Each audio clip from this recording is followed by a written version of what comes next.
Good morning. ये हमारी BSc part 2 की ऑर्गेनिक केमिस्ट्री की क्लास है और इसमें हमारा चैप्टर चल रहा है आजकल फिनॉल। फिनॉल में काफ़ी काम कर लिया है हमने अब तक। Phenol nomenclature, isomerism, methods of preparation, reactions. In last lecture we did electrophilic substitution reactions. Okay, वहाँ से कंटिन्यू करते हैं। तो next reaction is coupling reaction of phenol. Next heading डाल दीजिए आप, coupling reaction. Write on this कि phenol reacts with benzene diazonium chloride in presence of alkali to form para-hydroxyazobenzene. That is para-hydroxyazobenzene, and it is called a coupling reaction. In this reaction, actually an orange colored dye is formed. See how benzene diazonium chloride is this.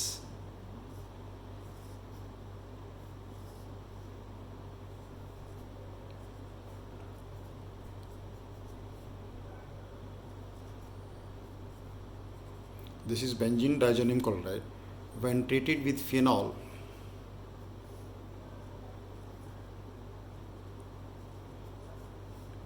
in presence of alkaline solution, it is essential condition for this reaction that pH should be maintained between 9 to 10. pH for this should be maintained between 9 to 10, and then it is a ESR reaction at para position. This electrophile is substituted and product is para-hydroxyazobenzene. Para-hydroxyazobenzene is an orange colored dye. Orange colored dye. When we study this compound in detail in our last chapter, benzene diazonium chloride, we will study about so many other dyes formed.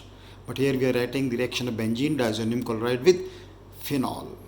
Essential condition is the pH should be maintained between 9 to 10, and product is para-hydroxyazobenzene. Orange colored dye is formed in this reaction. Next reaction is a very important reaction of this phenol, and that reaction is Kolbe reaction. Kolbe reaction. Now, what is Kolbe reaction? When sodium salt of phenol, that is sodium phenoxide, is subjected to carboxylation, that is treated with carbon dioxide at high temperature and pressure, carboxylation takes place and the product is COON. Because we have taken sodium salt, so hence we have to do acidification to get the acid group. ये बात मैं कई बार बता चुका हूँ पहले भी आपको। एसिडिफिकेशन करेंगे तो product found will be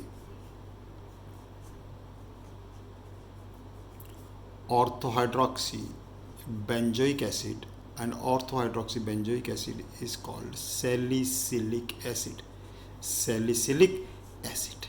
Now this is Kolbe reaction. Salicylic acid is formed, but the importance is salicylic. Starting with salicylic acid, various other medically important compound can be synthesized. So that is very important part of this reaction. See what is the importance of salicylic acid, how various other products can be formed using salicylic acid. Okay, now start with salicylic. Now write down salicylic acid in the middle so that on three sides we will be writing the product now. Similarly, COH. On one side this. We are doing acetylation. Now you know, tell me what is the reason for acetylation? Acetic anhydride is the reason for the acetylation. नीचे आ रहा थोड़ा बड़ा लगा लीजिए यहाँ पर. We can do its reaction with methyl alcohol. We can do its reaction with phenol itself in presence of POCl3. Okay. Acetylation. Now you know acetylation will take place of this OH group. H will be replaced by acetyl group. H is replaced by acetyl group. That is, the product is acetyl salicylic acid. But see, a very important product is formed. Acetyl salicylic acid. Now see what is this O C double bond O, you know acetylation कितनी बार आप acetylation लिख चुके हैं अब तक. This is acetyl salicylic acid. Acetyl salicylic acid, you can call it. Position number 2 पे क्या आ गया हमारे पास group acetoxy. 2 acetoxy benzoic acid. Acetyl से वर्ड बन गया 2 acetoxy benzoic acid. No this is a antipyretic substance. Antipyretic का मतलब होता है जो टेम्परेचर कम करने में काम आता है, बॉडी टेम्परेचर कम करने में काम आता है. एस्प्रीन नाम से जाना जाता है. तो एस्प्रीन आप सबने सुना है, मैं पहले एस्प्रीन लिख देता आप समझ जाते हैं. Aspirin, aspirin is nothing but pure acetyl salicylic acid. अभी हमारे सिलेबस में नहीं है, पहले पार्ट 2 के प्रेपरेशन में कराते भी थे, और इससे सिलेबस से हटाने का कारण भी है कि acetic anhydride is not available very easily for the labs even. मैंने बताया था आपको पहले भी कि बैंड रीजेंट है, वरना एसिड ये हमारे प्रेपरेशन हमारे सिलेबस में थी, प्रैक्टिकल के सिलेबस में पहले प्रिपरेशन होती थी कि how aspirin can be prepared starting from this. तो this is a very important reaction. Similarly देखो reaction with methyl alcohol. Now you know alcohol will react with acid to form ester. Acid group है, alcohol group है, ester. A very interesting substance is formed. OH, C double bond O, OCH3. Esterification reaction is this. Now what is this? Salicylic acid. Ester is formed. Methyl group लगे यहाँ पर, the name is methyl salicylate. Methyl salicylate. Now what is methyl salicylate? Methyl salicylate आपने सबने सुना है Iodex, muscular pain relaxant. Iodex that is nothing but pure methyl salicylate. इसे हम क्या बोलते हैं? ऑयल ऑफ विंटर ग्रीन भी बोल देते हैं, ऑयल ऑफ विंटर ग्रीन. तो ये भी बड़ी इंपॉर्टेंट रिएक्शन है सैलिसिलिक एसिड का. जैसे बिल्कुल ऐसे रिएक्शन किया हमने, ऐसे हम फिनॉल से जब रिएक्शन करेंगे तो कौन सा ग्रुप आ जाएगा? फिनाइल सैलिसिलेट बन जाएगा. तो फिनाइल सैलिसिलेट का एक दूसरा नाम होता है सेलॉल. फिनाइल सैलिसिलेट का एक और नाम क्या होगा? सेलॉल. COOC6H5 and it is called सेलॉल. सेलॉल is intestinal antiseptic. Intestinal antiseptic. वैसे नाम क्या हो गया इसका? Phenyl salicylate. Phenyl salicylate. All these 3 reactions are a very important reaction of salicylic. Hence Kolbe reaction is important. Salicylic acid बनना इतना important नहीं था. Salicylic acid is a compound starting from which we can prepare various medicinally important compound like aspirin, like iodex, like Celol. सबका use बताया हुआ है. Celol is a antiseptic, intestinal antiseptic, and this is methyl salicylate and this is acetyl salicylic acid. A very important reaction. इस reaction को जब भी आप करें, इसका जो एप्लीकेशन पार्ट था जिसमें हम मेडिसिनली इंपॉर्टेंट कंपाउंड बना रहे हैं, उनको आप जरूर ध्यान से करिए. आप उन रिएक्शंस को बहुत ज़्यादा अच्छी तरह आपको पढ़ना है, ध्यान से लर्न करो इन रिएक्शन को. Next reaction of phenol is again a very important reaction. Write on the next reaction of phenol. Next reaction का नाम लिख दीजिए आप. Reamer Tiemann reaction. Reamer Tiemann reaction ये नाम है, स्पेलिंग ध्यान से देख के लिखिए आप. Reamer टाइमन, TIEMAN, टाइमन reaction. Reamer Tiemann reaction very important reaction. देखो क्या होता है रीमर टाइमन रिएक्शन में. क्या करते हैं हम? फिनॉल की रिएक्शन कराते हैं क्लोरोफॉर्म से इन प्रेजेंस ऑफ एल्कली, और फॉर्माइलेशन होता है पोजीशन नंबर ऑर्थ पे. तो उसे क्या बन जाता है हमारे पास? Salicyl aldehyde is formed and this reaction is called Reimer Tiemann reaction. लिख लीजिए आप इसके अंदर कि phenol reacts with chloroform. Phenol reacts with chloroform in presence of alkali. In presence of alkali to form salicyl aldehyde. To form salicyl aldehyde. क्या बनता है इससे product? Salicyl aldehyde is the product form. It is called Reimer Tiemann reaction. Phenol की क्रिया क्षार की उपस्थिति में क्लोरोफॉर्म से करने पर सैलिसिल एल्डिहाइड बनता है, इसे रीमर-टाइमन अभिक्रिया कहते हैं। By product forms are 3KCl and water. तो what is the product form? Salicyl aldehyde. Salicyl aldehyde is the product. अब इस रिएक्शन में देखो, एक जो सबसे इम्पॉर्टेंट बात है, जो इम्पॉर्टेंट, बहुत अच्छा क्वेश्चन है। जब भी मैं बताता हूँ कि इलेक्ट्रोफिलिक सब्स्टिट्यूशन रिएक्शन आपको जब भी करवाई तो आपसे क्या पूछा गया हमेशा कि which is the electrophile. Electrophile क्या है? नाइट्रेशन में नाइट्रोनियम आयन, हेलोजिनेशन में हेलोनियम आयन, सल्फोनेशन में क्या होता है? Not sulphonic acid group. Sulphonation में इलेक्ट्रोफाइल क्या होता है? Neutral SO3 sulphur trioxide. Similarly mark करके लिखें, very very important point, it is an ESR, electrophilic substitution reaction. यह इलेक्ट्रोफिलिक सब्स्टिट्यूशन रिएक्शन है और जिसके अंदर मार्क करके नोट कर लें आप, ये क्वेश्चन बहुत आता है आपके अच्छे अच्छे एग्जाम में क्वेश्चन आता है, जिसके अंदर इलेक्ट्रोफाइल डाइक्लोरोकार्बिन होती है। जिसके अंदर इलेक्ट्रोफाइल क्या होता है? डाइक्लोरोकार्बिन। बहुत इंपॉर्टेंट पॉइंट है, वापस सुने इस पॉइंट को आप, कि it is a electrophilic substitution reaction in which electrophile is dichlorocarbene. Electrophile क्या होता है? डाइक्लोरोकार्बिन। ये क्वेश्चन आपको याद रखना है। रिएक्शन सब याद कर लेंगे, ये फिनॉल क्लोरोफॉर्म से रिएक्शन किया, ये याद भी कर ली चलो आपने कि salicyl aldehyde is form. But when MCQ is formed in this reaction, अच्छे एग्जाम में इसका कोई क्वेश्चन आएगा तो क्या पूछेंगे आपसे कि इस रिएक्शन में इलेक्ट्रोफाइल क्या होता है? तो इलेक्ट्रोफाइल क्या है इस रिएक्शन में? डाइक्लोरोकार्बिन। एक और ख़ास बात, यहाँ कैसे बनता है उसकी ज़रूरत नहीं है आपको इस क्लास में, मैं बता देता आपको, वरना है ना। इसका एक और चीज़ है, वो इम्पॉर्टेंट पॉइंट क्या हो सकता है, कभी कभी कम होता है काम में लेकिन आ सकता है, कि क्लोरोफॉर्म की जगह इस रिएक्शन में अगर हम क्लोरोफॉर्म की जगह कार्बन टेट्राक्लोराइड यूज़ कर लें, इस रिएक्शन में क्लोरोफॉर्म की जगह हम क्या यूज़ कर लें? कार्बन टेट्राक्लोराइड यूज़ कर लें, then product is salicylic acid. तो प्रोडक्ट क्या बन जाता है? Salicylic acid. इसी रिएक्शन का एप्लीकेशन है, रीमर-टाइमन रिएक्शन का ये एप्लीकेशन है। मैं पेज चेंज करके लिख के बताता हूँ वो रिएक्शन भी।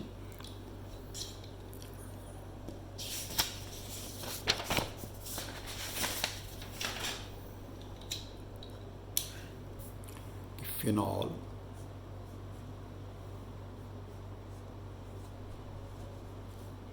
With carbon tetrachloride,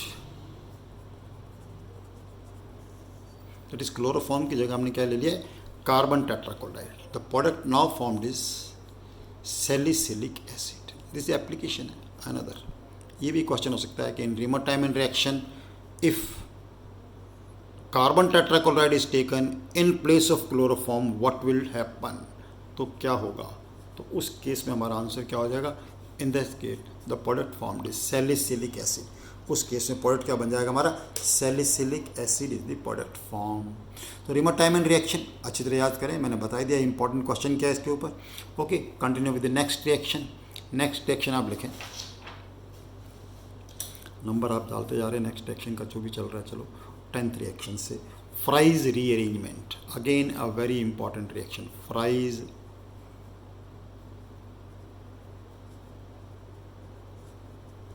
rearrangement. Fries rearrangement. Fries rearrangement में देखो क्या होता है, जो फिनाइल एस्टर्स होते हैं, फिनाइल एस्टर्स को हमें गर्म करना है किसके साथ? एनहाइड्रस एल्युमिनियम क्लोराइड के साथ। फिनाइल एस्टर गर्म करेंगे किसके साथ? एनहाइड्रस एल्युमिनियम क्लोराइड के साथ गर्म करेंगे तो एसिटाइल ग्रुप जो है that migrates to ortho and para position. Acetyl group कहाँ माइग्रेट हो जाएगा? ऑर्थो और पैरा पोजीशन में माइग्रेट हो जाएगा, and it is called fries rearrangement. कौन सा अरेंजमेंट करेंगे?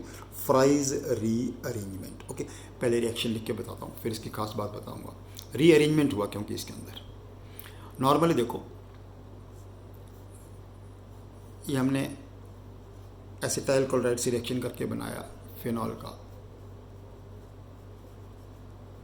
Okay, what is this now? Phenyl ester, phenyl acetate, phenyl acetate, phenyl acetate. Okay, इसको हमने रिएक्शन किया एनहाइड्रस AlCl3 से, anhydrous AlCl3 in presence of inert solvent.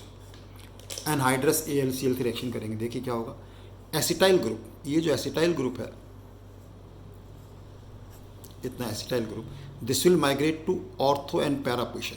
तो ortho और para से जो H हटेगा वो यहाँ पे आ जाएगा, ऑर्थो और पैरा से जो H हटेगा वो कहाँ आ जाएगा, ऑन दैट पोजिशन। तो प्रोडक्ट फॉर्म क्या हो जाएगा इस केस में, देखिए what is the product form, H आ गया ऑर्थो पैरा से, ऑर्थो पे क्या चला गया, COCH3 plus,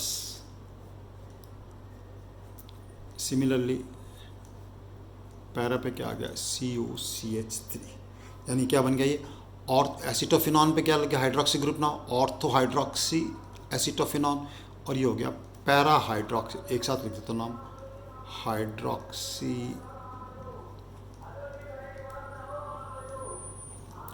ortho hydroxy acetophenone and para hydroxy acetophenone is formed. Okay, सबसे इंपॉर्टेंट जो बात इस रिएक्शन की देखो कि एक तो रीअरेंजमेंट हुआ, acetyl group migrates to ortho and para position when heated with anhydrous aluminium chloride.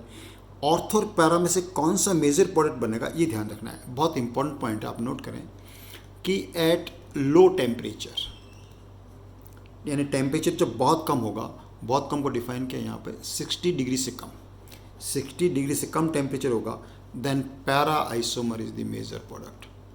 तो मेजर प्रोडक्ट कौन सा होगा, पैरा आइसोमर। और if temperature is high, high को डिफाइन किया है more than 160 degree centigrade, more than 160 degree centigrade, then ortho isomer is the major product. उस case में मेजर प्रोडक्ट कौन सा बन जाएगा हमारा, ऑर्थो आइसोमर बन जाएगा। डन। तो what is this, fries rearrangement, another very very important reaction of phenol, कि व्हाट इज़ फ्राइज रीअरेंजमेंट। इसका और एग्जांपल बता सकता हूँ, जैसे मान लो जरूरी नहीं कि एसिटाइल ग्रुप हो, आपने शॉर्टन-बाउमैन रिएक्शन देखा था, तो उसके अंदर क्या बन जाते हैं हमारे पास, बेंजोइलेशन अगर करते हैं तो यहाँ कौन सा ग्रुप आ जाएगा, benzoyl, phenyl benzoate, phenyl benzoate. Similarly phenyl benzoate को भी अगर एनहाइड्रस AlCl3 के साथ गर्म करेंगे तो क्या हो जाएगा, benzoyl group will migrate at ortho and para, benzoyl group will migrate at ortho and para. तो यहाँ पे आ जाएगा OH,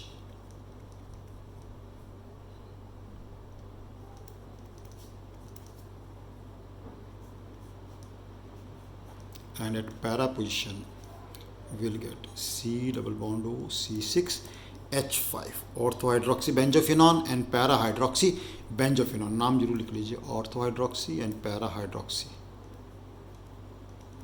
hydroxy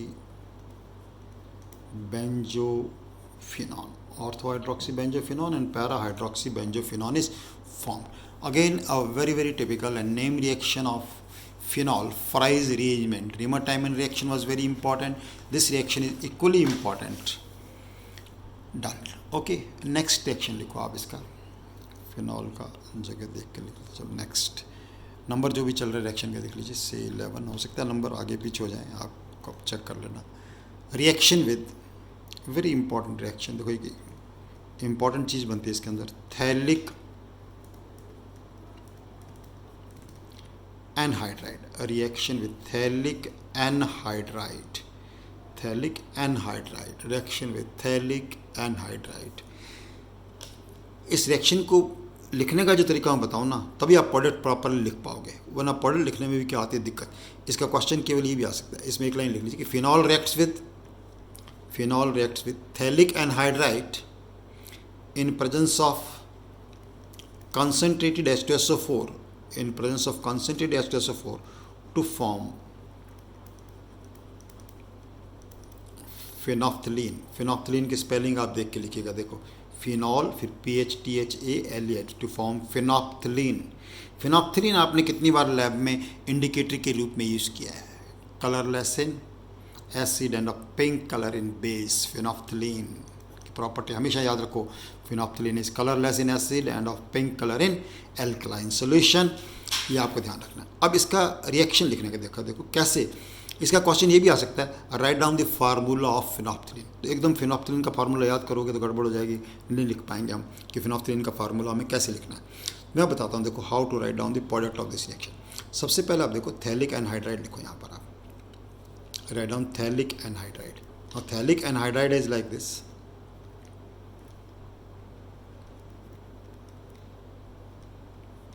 this is phthalic anhydride. Phenol के 2 मॉलिक्यूल कंडेंस करेंगे पैरा पोजीशन से, तो इसके नीचे बिल्कुल इक्वली नीचे आप सिमेट्रिकली बना दीजिए फिनॉल. फिनॉल का OH यहाँ दिखाओ क्योंकि पैरा पोजीशन से H, और दूसरा फिनॉल का मॉलिक्यूल आप यहाँ दिखाइए, पैरा पोजीशन से क्या आ जाएगा H, फिनॉल. ओके, ऐसा दिखाने के बाद कंसनट्रेटेड सल्फ्यूरिक एसिड आपने लिया है रिएक्शन में. देखो कंसनट्रेटेड H2SO4, इसका फंक्शन क्या था, डिहाइड्रेटिंग. तो ये 2H और 1O, this is eliminated in this reaction. इस रिएक्शन में ये एलिमिनेट होगा. तो फिनॉल का 1 मॉलिक्यूल ये वाला पैरा पोजीशन पे इस कार्बन जुड़ जाएगा, दूसरा भी पैरा पोजीशन से इस कार्बन पे जुड़ जाएगा, and A product is formed. इधर देख के प्रोडक्ट लिखोगे, बिल्कुल आसानी से आपसे लिखा जाएगा कि what is the product formed in this reaction. तो देखो प्रोडक्ट फॉर्म्ड क्या बन गया, हमने उधर देख के लिखा दिस, ये SH रहा, ये C double bond O SH, ये जो C था अभी जुड़ चुका है 2 फिनॉल मॉलिक्यूल से, और यहाँ आ गया क्या O. यहाँ जो 2 फिनॉल मॉलिक्यूल आए हैं पैरा पोजीशन पे OH, और ये जो 2 फिनॉल मॉलिक्यूल आए हैं पैरा पोजीशन पे, यहाँ भी क्या आ गया हमारे पास OH. What is this, it is phenolphthalein. Phenolphthalein की स्पेलिंग सबको याद होने चाहिए, ढंग से लिखो phenolphthalein. What is phenolphthalein. Phenolphthalein का यूज़ एज ए इंडिकेटर आपने कितनी बार एसिड बेस टाइट्रेशन में किया है. डन. प्रिंसिपल पता होना चाहिए कि phenolphthalein is of colourless in acid end of pink colour in alkaline or basic solutions. Done. Still some reactions are left of phenol. We'll continue from this. हम यहाँ से कंटिन्यू करेंगे. आप इन रिएक्शंस को कंटिन्यूशन में एक लगातार देखकर अपने कॉपी में पहले इनको समझ लें. समझने के बाद आप इनके नोट्स बनाएं. नोट्स बना के अपने पास रखें और उनको आप लर्न कीजिए. Okay, keep doing your work. Thank you very much.